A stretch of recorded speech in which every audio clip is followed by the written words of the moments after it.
Biden saying in a press conference yesterday that he's convinced Russian President Vladimir Putin has made his decision to invade Ukraine as Russia conducts massive drills of their nuclear forces. For more on this, we're joined by Republican Senator from Tennessee and member of the Senate Armed Services and Commerce Committees, Marsha Blackburn. Senator, thank you for joining us. Appreciate your time. Good to be with you, Jackie. Thank you. So, Senator, you heard President Zelensky say it himself. If the West is so sure that Putin plans to invade, hit him with the sanctions now. And setting aside what we've heard from this administration all along, that sanctions should be working to deter, if we get to the point where clearly it hasn't worked, what is stopping us? I can't imagine why President Biden will not step forward and take an action. It appears that he is waiting for things to escalate, for lives to be lost, property to be damaged. But we do know that sanctions work. And one of the things he could have done was to move in and have Russia removed from the SWIFT international banking system. Hitting those banks would be the appropriate thing to do. But Jackie, we have to realize that Putin's #1 request of the U.S. was a 5-year extension of the New START treaty. President Trump was not willing to do that. He was going to give him a 1 year with conditions. Biden gave him 5 years, no conditions. Then he did not want sanctions on Nord Stream 2. That was his #2 request. So Biden gives him that with no conditions. So now Putin feels emboldened to go in and to take this action.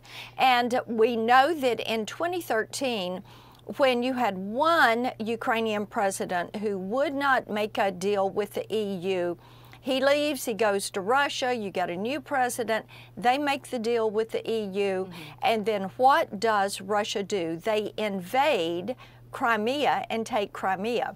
So what we are looking at is a Putin who is not afraid of Biden. He sees him as weak. He sees him as rudderless. He doesn't think he's going to do anything to him. So if he wants to take Ukraine, now's his shot. Now, to your point, we learned yesterday that the sanctions package does not remove Russia from the SWIFT international banking system. It also doesn't target Russia's ability to produce or sell gas. So without those two things, is it really strong enough? No, it is not strong enough. And this is one of the reasons that Senator Risch, who is the ranking Republican at Foreign Relations, came up with the NET Act, which of course means no, but would put these sanctions that are needed in place. Sanctions work. You have to go after the oligarchs. You have to go after the banks. You have to go after these separate Russian entities and put these sanctions in place. And clearly there hasn't been enough support among Democrats to get those sanctions passed in the Senate. But do you think that's right. And I know that the White House has been involved in that a bit. Yes, they have. They lobbied against Senator Cruz's Nord Stream 2 resolution. They lobbied to keep sanctions from going on Nord Stream 2. Now, think about that. And it's one of the things that is hurting us today with our allies and also with U.S. energy prices. So let me ask you this, Senator. Do you think it's possible that President Biden fears that Russia will retaliate against these sanctions with cyber attacks in the U.S.? It's kind of notable that we had the Deputy National Security Advisor for Cyber in yesterday's White House briefing talking about how all of the U.S. critical infrastructure is privately owned and therefore it's at high risk. What is the other reason why they wouldn't do it now? Well, and we know that Russia has already conducted cyber attacks.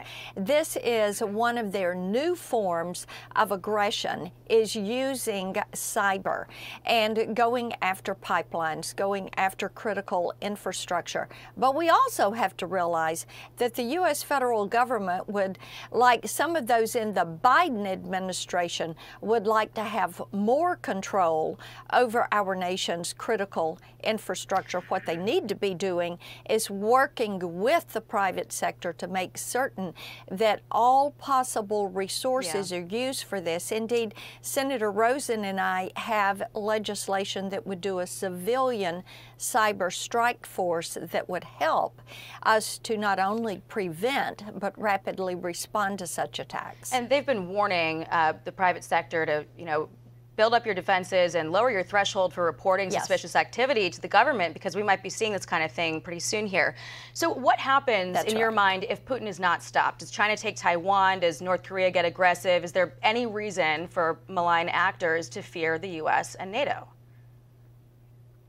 There is no reason, and I think you have to go back and look at these responses going back to Obama-Biden in 2014, and then how Trump responded to them during his presidency, which was to really keep them in check. And now you see what happened in Afghanistan and how quickly Russia, Iran, and China went into Afghanistan and partnering with the Taliban. And China is looking at what is happening with Taiwan.